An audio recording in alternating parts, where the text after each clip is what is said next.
Hello, and welcome to Shedding the Bitch Radio, where you can discuss, debate, and get advice on how to discover and shed the bitches of fear, insecurity, self-doubt, and negative mindsets so you can realize your dreams and life purpose and create and accelerate the riches you want in life. Join us here live every Tuesday at noon Eastern and dialogue with us at 818-572-2910. You can also chat with us at Blog Talk Radio /SheddingTheBitch or share your stories on our website at sheddingthebitch.com. Whatever the bitch is that's holding you back from living your life to the fullest, it's not worth giving up the riches in life that you deserve. So call in now and let Bernadette Bose know what's holding you back. 818-572-2910. Good day, everyone, and welcome to Shedding the Bitch Radio. We have a fun, fascinating, and powerful conversation with you today.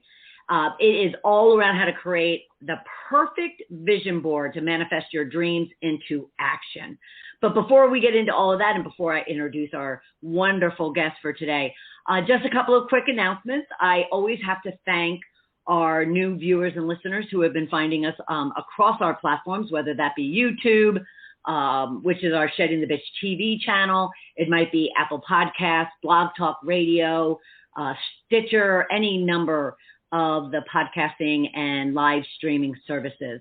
You have been providing us some great input, some great suggestions, some great recommendations of some fabulous people to speak with.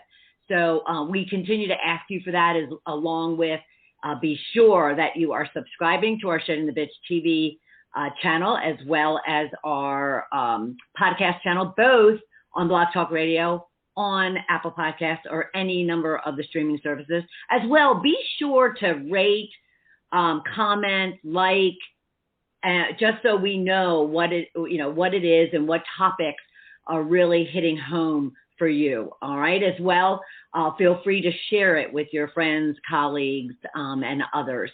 But we couldn't be getting you, new listeners and viewers, without our ongoing fellowship.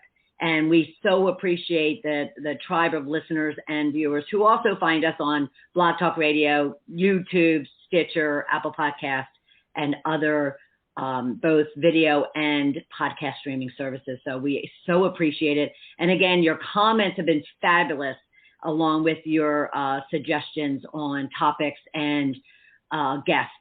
So continue to bring in all of that. Lastly, I can't go without thanking our sponsor, North Georgia Tax Solutions, who has been with us for a good amount of time. And Debbie Snelling and her team provide full service financial and tax services, and not only in Georgia, all across the country. So be sure to check her out and her team out at ngtaxsolutions.com. All right. Now I want to get into this subject because it is going to be fun and fascinating, and our guest is going to really provide a lot of excitement for us as we really kind of understand kind of this fun, creative way of clarifying your goals and creating your vision, and even determining your unique strengths via vision boards. So we're going to be talking about moving your life forward, which requires clarity, vision, and a plan. Without the support, the process can be overwhelming. Vision boards are a powerful and productive way to create a clear vision of how you want your life to be by creating a visual display of what you desire and invite into your world. And you don't need to be an arty. I'm even asked that quite often. You don't need to be an arty. Vision boards work for just about anyone and everyone, I should say. Now, as I mentioned, you're going to be listening for and hearing about how to use vision boards to really get clarity, to create your goals, to identify your unique strengths. And our guest, Louise Bartlett, is a creative leader and yoga student for over 20 years, working in San Francisco and London. She launched her first award-winning business, Beatnik Bags, in 1999, and won an award for San Francisco's most innovative small business in 2004. Her yoga mat bags, backpacks, and purses were sold nationwide and internationally.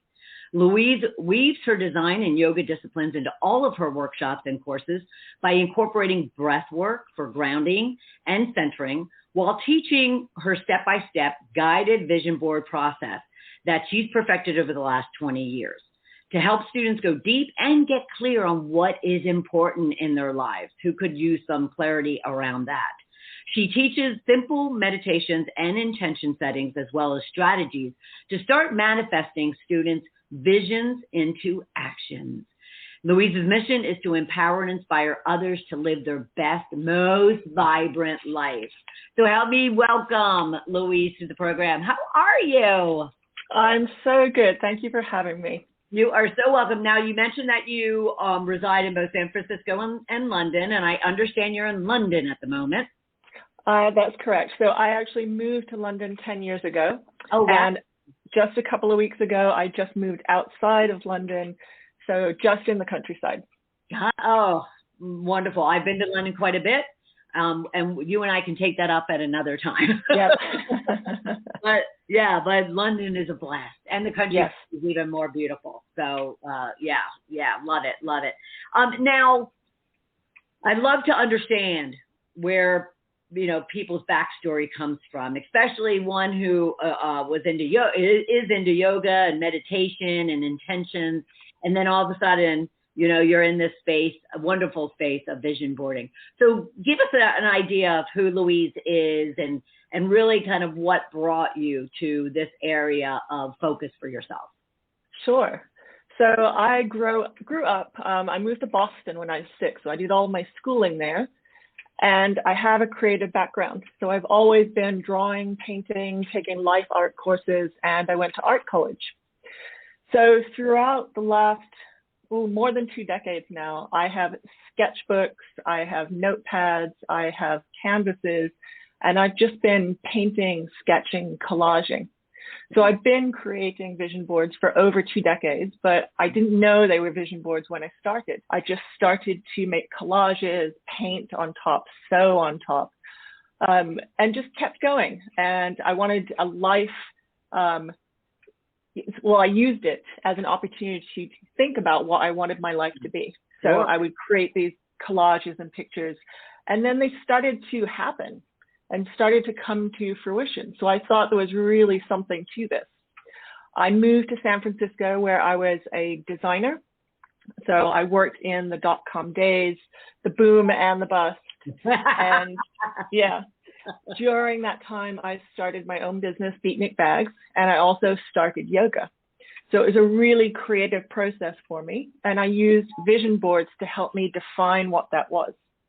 So slowly over the last 6 or 7 years, I wanted to start teaching yoga, but I was just scared to death to do it. So I created vision board after vision board where the yoga teacher was the main aspect. And finally, 5 years ago, I took the plunge. I did my teacher training, and I've been teaching for 5 years now. And now I am just weaving all of this creativity, breath work, and yoga into my wellness offerings.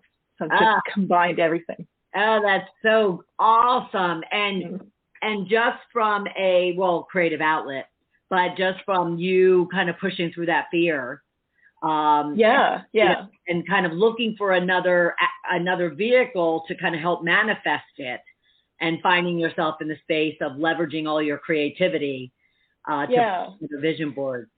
So for me, I find the visual aspect really comes easily. It really flows, and I have a hard time with writing with lists and things. Oh. So I use this visual aspect as my to-do list to help me move forward. And, I always have something on display so I can look at it, and I have that positive mental vision as I start my day. Okay, because you just kind of answered my question. Have you elaborate on it? So you say that you just said that you use it, and I was going to say, all right, so that visual, is that in front of you? Is that used every day? That was going to be my question. Every day? Yeah. So my board right now is quite large, poster board size. I have it hanging up in my bedroom. I look at it daily, but I also have it as my screensaver. So when I'm looking down at my phone, I can look down, have a reminder of what my vision is, and there it is on the go with me all the time. Nice. Awesome. All right, everybody listen up, because she's dropping little hints and clues as to when we get to this, discussion around the process of vision boards and how you most effectively use them, because she's not saying that you're just going to throw a bunch of images and whatnot together and be like, okay, that was fun, and move on. These are tools. These are living, breathing tools that you're using each and every day. But one of the things that you had mentioned in the for me in the introduction around the subject matter, you talk about it helps you to clarify your goals, your vision, even helping you identify your strengths. Yes. Yeah, people will be very analytical. Some will be creative. And so how do you have to position vision boards to someone who is analytical, maybe someone, like you said, who the list, you talked about, you're not a list generator, but some are. How do you kind of work with the different personality types that are out there? So this is an interesting concept. I hear people all the time say, I am not creative. And this isn't about being creative, being artistic. So there's a famous actor named John Cleese, who's from Monty Python fame, Fish Called Wanda, and the Headless Ghost in Harry Potter. So he has been around for a long time. He gave this amazing talk on creativity and his model for creativity. So there's two models. There's open mode and there's closed mode. So as children, we're in open mode. It's wide angle, it's abstract. We just play. There's no right or wrong, and we have a good time. As we get older, we begin to come into closed mode, where we're zooming in, we're making lists, we're narrowing down. And so as grown-ups, we forget to be in open mode. And so this is how I position when I'm teaching these workshops. So we'll start in closed mode. So we'll look at what our values are, what we believe in, and I ask people to choose from this list, and they whittle down their values. And there's about 70 to start off with, so it's quite a long list. People take a few minutes, whittle it down. They usually end up with about 25 names. Then I ask them to whittle that down a little bit more. So for example, they might have selected community and family. And so I'll ask them which one of those sounds better. So community and family, they're very similar, but maybe people are gravitated to one or the other word. So at the end of this session, people should have between 5 and 8 values. So a value is an unconscious filter through which we see the world. And it is our truth, our unique view. Nice. So our goals should align with our values. Right. And if we don't know what our values are, how can we be successful in defining our goals? Right. So once we're in this closed mode, we've kind of whittled down to our values. I present people with a wheel of life. So it's a pie chart, and there's 8 segments. They are nutrition, exercise, family, spirituality, your job, your finances. And I ask people to rate them from 1 to 10 in how happy they are in that segment today. And so people might rate exercise and nutrition really high. And they might have relationships is low, their finances are low. People rarely have a wheel that's full. It's just one or the other, highs and lows everywhere. And so then I ask them to map those values to their pie chart segments. So again, if they scored high in exercise and nutrition, perhaps it's because their values might be commitment, health, well-being. Okay. So they can easily say those segments are high because the values match those segments. Right. Right. Right. And so I ask people to focus on that and those areas that are low to none, what's missing in those areas? And so that helps people to start to think about what their values are. So the next piece of the puzzle is I ask people to then look at images through magazines, looking at words, textures, patterns, colors, and anything that resonates with them.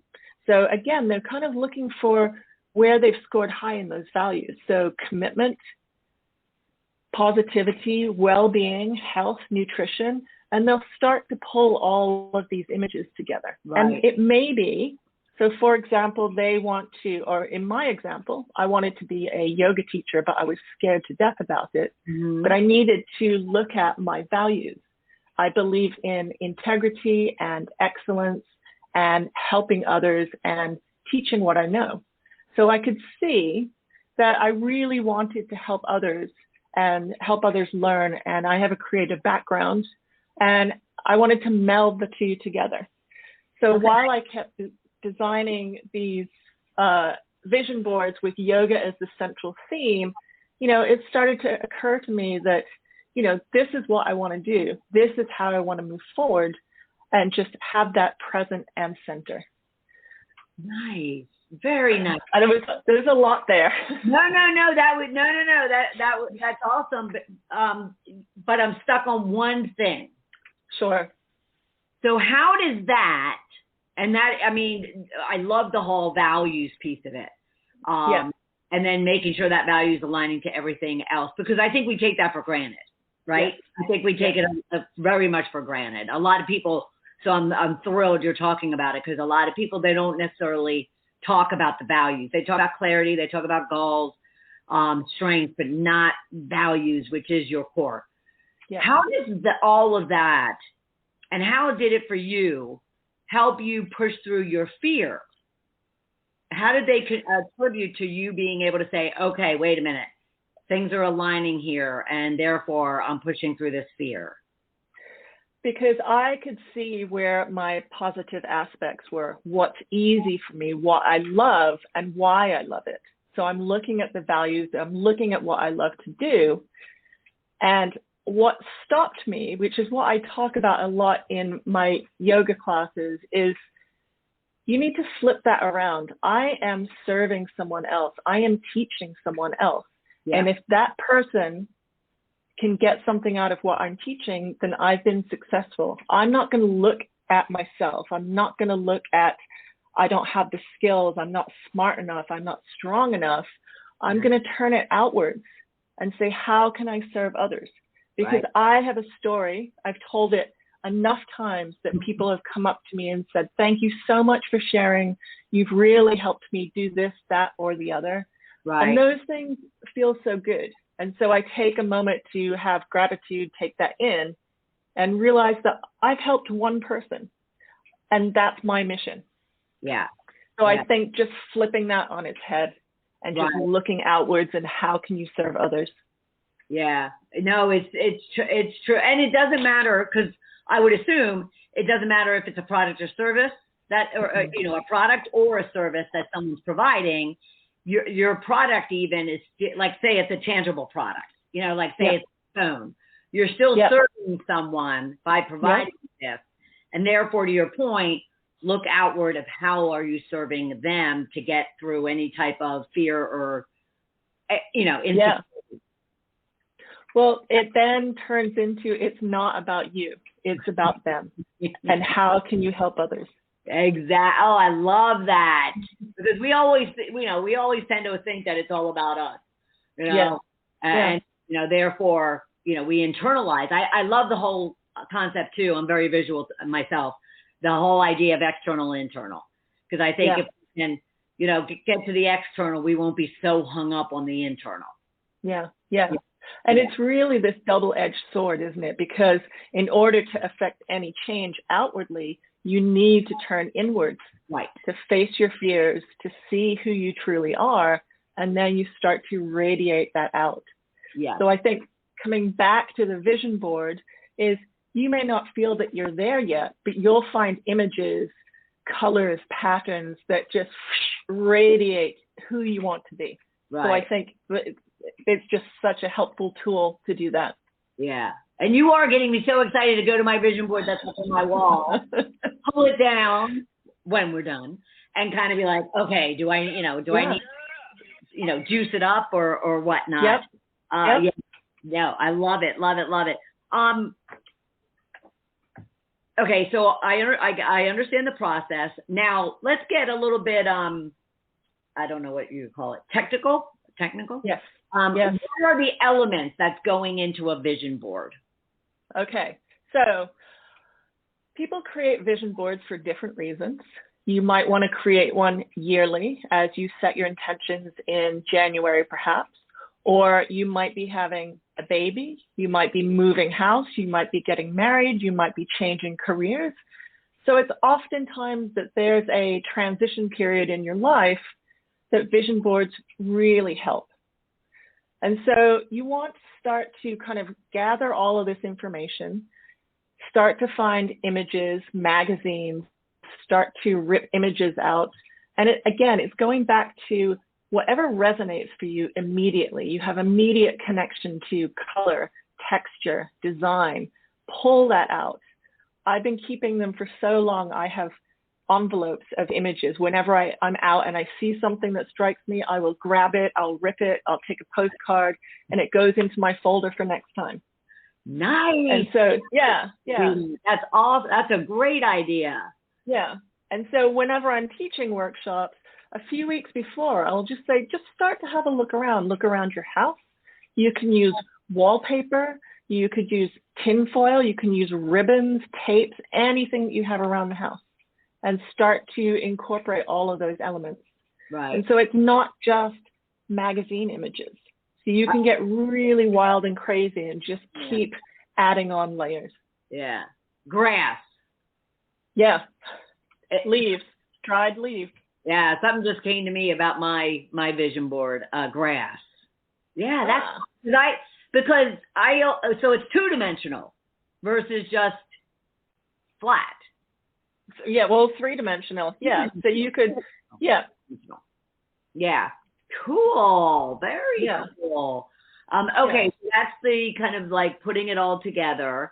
Now, do you, based on like the categories that you talked about earlier, now do you instruct them to create the vision board, literally put it together in a particular way? Or is it just freestyle, or what, like I have mine in categories, my board is in categories. Yep. What do you propose folks do in that regard? So I usually offer a few different layout presentations. So you could do one where you have the past, the present, and the future. You might have something where you are in the middle, and then everything radiates out from the center. Okay. Or you might have something where you are in the bottom left-hand corner, you're in your present, and you want to see your future and how that radiates out. So I show a few different variations, and it's all about how you want to see this change. So people do spend time when this was my past, here I am now, and this is my future, so they can see a clear progression. But it's also nice, again, when you're radiating out, or when you're here and that's your future and you see it moving up. That one I love. I love that. The idea of that. It's interesting that you brought in the past, though, because I would have thought, people need to be leaving the past in the past, and then just so focus on where you're at and where you want to go. So other than kind of for them to see progression, is there any other reason to be using the past? I think that you want to have some gratitude for things in your past. And so just taking a moment to reflect on those things. Right. Personally, I don't encourage people to reflect on anything negative. Yeah. But maybe that thing happened in the past to enable your future growth. So you might want to hold some gratitude for that and allow yourself to grow and move forward. Yeah, gratitude angle I love. Yeah. Being that it's from, I knew you'd have a good answer for me. Yeah, I love the idea of the gratitude, because I have a lot of conversations with folks about, I don't have any regrets. Absolutely not a one. I actually don't understand the concept, because I just know everything happens for a reason, and it happens. I mean, what am I going to do? It happened. I mean, So you need to learn the lesson from that thing that happened. Yeah. And whether it's good or bad, it means that you're moving forward, you're growing. Correct. So yes, I love that. Okay. All right. So there's the formats. We talked about the overall process. We've talked about pulling the pieces together, the actual format of it.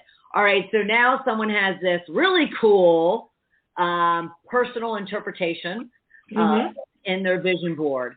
We want to go back. I want to hark back to your comment about how you all of a sudden started creating these vision boards, your vision board, and things started happening, and it started kind of coming true. And I hear and see a lot of people right now rolling their eyes, going, well, whatever. Because that was me about 8 years ago. I would have been like, whatever.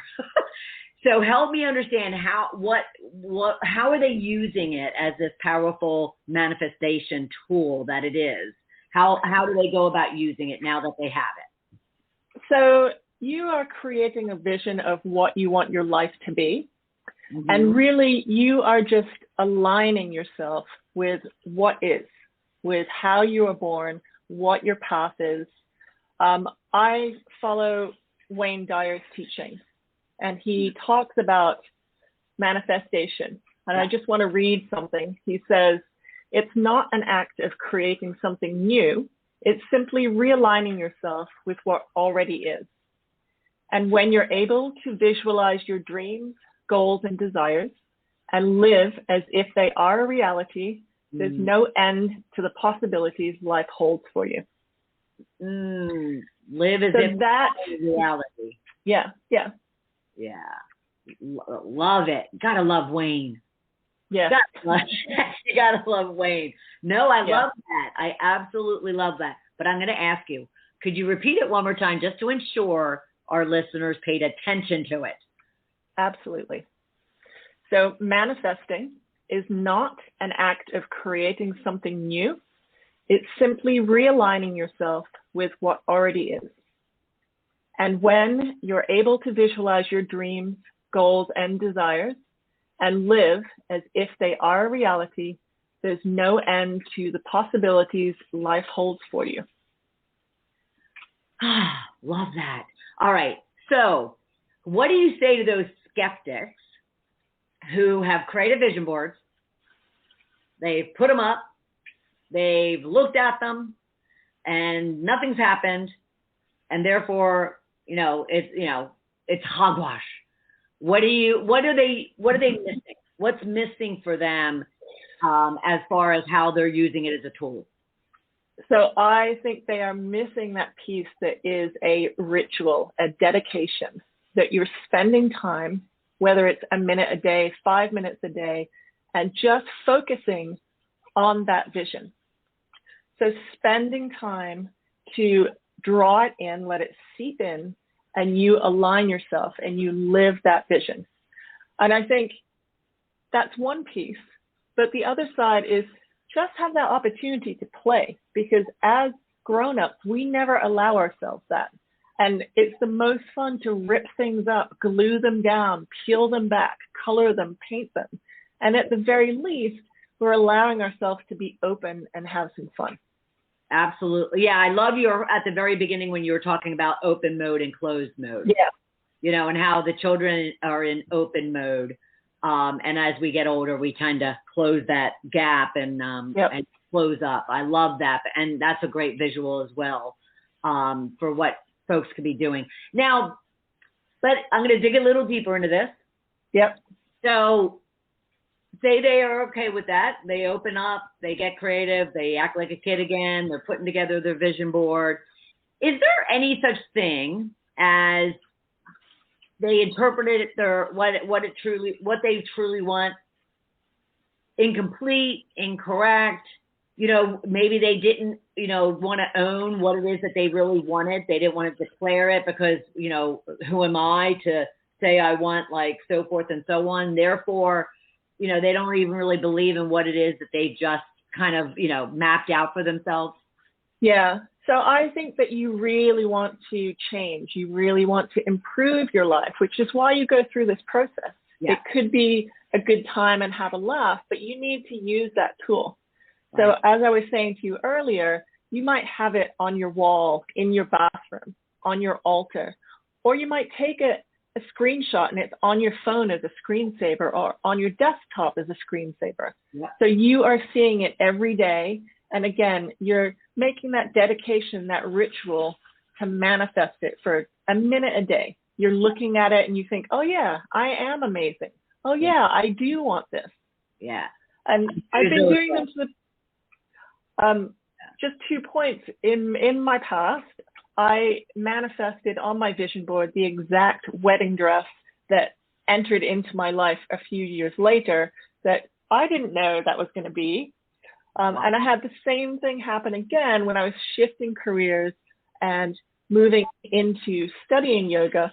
I had this woman with an outfit on, and the exact same outfit came to me. And one day I had it on and I looked at it and I thought, wait a minute, I recognize this. And I went to my vision board and I was just shocked that, you know, it could be that one-to-one match. Right. Or you just need to listen and say, it's maybe not what I was expecting, but it's what happened. Yeah. And I've just moved into a house and it's a beautiful English countryside garden with brick walls. And I have this massive wisteria coming up the wall. And in one of my last vision boards, I've kind of mapped that out as an English garden wall. And so, you know, you start to see that you need to look and you need to pay attention to when those things happen. Right, right. Right. No, I you know, I'm all in. I'm all in. I absolutely love it. Plus, I just love the simplicity of it. Yeah. You know, because you know, it is being a kid again. It is being, you know, kind of taking a white piece of paper and just mapping out whatever it is that you want and having fun while you're doing it, but then spending time with it. So it, you know, so you start to instill it, embed it. I love that. Okay, so. You say once a day you could be looking at it, but how often, because you did mention that, you know, you might do it at the beginning of the year to set your intentions for the year, but how often can people be creating their vision board? They can create them as often as they like. So I mentioned if you're changing careers, if you're having a baby, if you're moving house, you want to manifest what your dreams are for that house. Right. If you're moving across country, having a life change. So any point at time where you're feeling overwhelmed, you're feeling stressed, it's again, twofold. You can take this time to play and have fun where you have no direction. You're just ripping out paper, you're having a little play, but at the end of it, you're creating something that you can use to move your life forward. Yeah, yeah. Amen, and amen to that. Absolutely agree. Absolutely agree. All right. Now, the one area I'm not sure that if we did touch on it, is around the unique strengths. How does one identify their unique strengths through this process? How does it get separated from their goals and their, you know, clarity around their vision and whatnot? So this comes back to the values. Okay. And so people spend time, they look through this list. So I give them a list of about 70 different words, and that includes abundance, calm, bravery, balance, kindness, just all of these different words. And again, I ask people, just circle whatever resonates with you. And so you go through that process where you're pulling out these words that resonate with you. You start to filter it down, and you end up with kind of 5 to 8 words that really, really resonate with you. And you start to see where your strengths are. Yeah. And you start to focus on those and bring those to fruition. And for most of us, we don't spend any time thinking about what our strengths, we know what our weaknesses are. Yeah. Boy, we know what they are and think, oh, we can't do that. And so we don't look at our strengths and take time to soak them in and say, these are my strengths. This is my truth. right. and start living that. So Yep. I think once you define what they are, it's so much easier to move forward because everything needs to align to that. Yeah. Now, if they don't, do you ever recommend, because I absolutely agree, people don't focus on their strengths, and yet their strengths can be great motivators and pushers to overcome their fears and doubts and insecurities, is focusing on what am I really, strong at? What am I really skilled at, talented at? Yeah. So if they don't fit it all in, so to speak, to their vision board, do you recommend, that they keep that list, even lean on that list? Because again, that becomes a tool for them, right? Absolutely. So outside of this vision board workshop, vision board course that I do, I also teach the business of wellness. So right now I'm teaching yoga teachers how to digitize their brand and strategy. So Okay. we have this same exercise where until you know what your values are, how can you move your business forward? Yeah. And so it's the same exercise. I ask people to come back to it. But then the twist on this exercise, once your vision board's done, you also look at what colors are going on in your vision boards. And so what we do is also map the colors to your values. So for example, joy, happiness is yellow, orange. Love, passion is red. Yeah. Green is peace, tranquility, environmentalism. So you have all of these values that are associated to different colors. Yeah. And you can start to see which way you move with your color palette. Yeah. So there's a lot of things we can do here, but I always draw everyone back to these values. You know what your 5 to 8 values are? Everything you do moving forward has to align to those values. Yeah. Otherwise, you're not being authentic. Right. Right. That's, beautiful. Yeah, absolutely beautiful. And plus, we need to start focusing on the good things as opposed to all the drama. Let's focus on the good things. And she's providing you tons of tools in just one. You thought, I bet you all you're listening and watching just thought vision boards was a pair of scissors and some photos and that's it, when it's so much more. Yeah. So, especially if it can change your life, especially because it can change your life. Fabulous. All right. So I know you mentioned the workshops. Yeah. And I know you have a course coming up. So would you share with us and discuss what that is all about and how people can reach out to you around it? Absolutely. So in June, I will be launching a mini course. So it's a version of my 3-hour vision board workshop.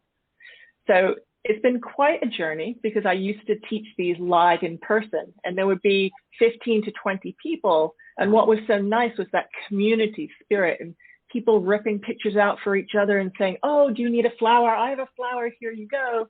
Right. And then I held my first vision board in January online. And I was really worried that that community piece was going to be missing. But I have to say that it was amazing. The vision boards that people shared were outstanding. And I think because there was that layer missing of that community, people were even more engaged and kind of sat with bated breath, not just on my words, but on everybody else who shared within the group. Nice. And so I've turned this into a really short, you can do it in your own time. I spend 3 or 4 hours making my vision boards. And so I've broken it up into different lessons so that you can do it at your own pace. You can go away, look for magazines, you can look for paper, plastic, wallpaper, ribbons, go away and look at all of those things, and you can come back and do this in pieces. And it's been really, really successful. I've had people come back year after year. One girl who was in the January one that was live streamed, she showed me, here's my vision board from last year. I framed it. It's been in my bedroom, and I'm so excited to make a new one with you. Nice. And so I've just had such a great response that I've just decided to turn this into a mini course that you can do in your own time. It's easy and clear, and it's just fun. It gets you into that play mode. Right, right. But then you're there should they want to go deeper with you, right? Yep. Right. So I also offer Facebook a bonus call so people can upload their images. They can get feedback on colors anywhere that they're stuck. And then I'll have a bonus call where people can call in and we can just discuss where they're stuck, where they need some help, or looking through the vision board and saying, what does this mean? Wow. So usually at the end of my sessions, we'll talk about color theory, but we'll also talk about symbolism. So butterfly is a symbol of transformation, hearts, diamond shapes. So it's really interesting. You can get really deep in not just color theory, but symbolism.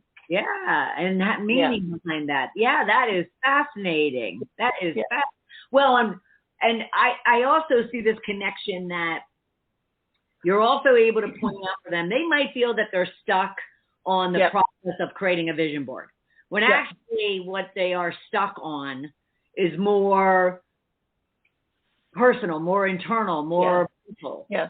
And yet this process helps them kind of see that without it seeming so like therapy, not therapy, but without it seeming like it's a big internal digging effort. That makes sense. So I would say there's light bulb moments that go off when people do the pie chart and they map their values onto where they've scored highest, and they think, oh yeah, commitment, nutrition, health, well-being, those are values that are really strong for me. And in my area of finances, I have none of that. So how can I bring more of that into that area? And I've seen people turn things around, come back to me and say, thank you so much. This is what I've achieved. This is how I've moved on. So it's those little light bulb moments that they start to see how things work together. Right. That is so cool. And everyone, I want you to go to louisebartlett.com/vision-board-course for more information in regards to that. But check out Louise and everything that she does. Because again, it could start in one place and yet you land up in a whole other place, of which then you could be leveraging her all along the way to really get the support and the vision and the results that you want. I think that's fabulous.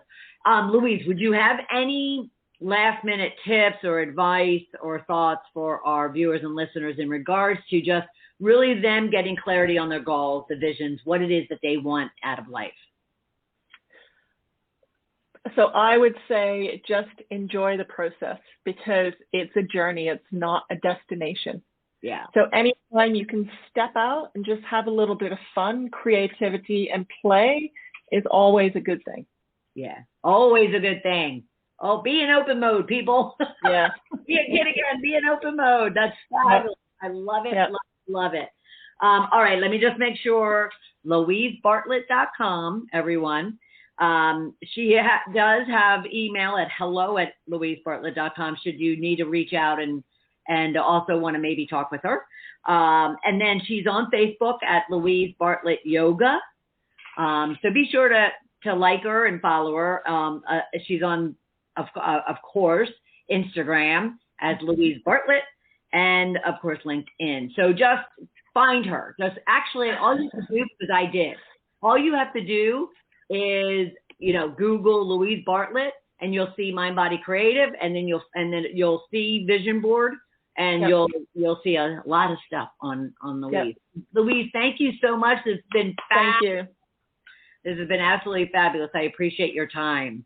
Thank you for having me. Oh, you're absolutely welcome. And for everyone, if you have a desire to go and create your vision board, I'm going to say it one more last time, louisebartlett.com/vision-board-course. All right. And then, of course, come right back here next Tuesday at noon Eastern time when we have another episode of Shedding the Bitch Radio. And I'll look forward to having you there. Have a rich and prosperous week, and I'll see you real soon. Bye, everybody. Thank you for listening to Shedding the Bitch Radio with Bernadette Bose. Join Bernadette every Tuesday at noon Eastern as she helps you shift your bitches to riches. And the dialogue is always going on at sheddingthebitch.com. See you next week.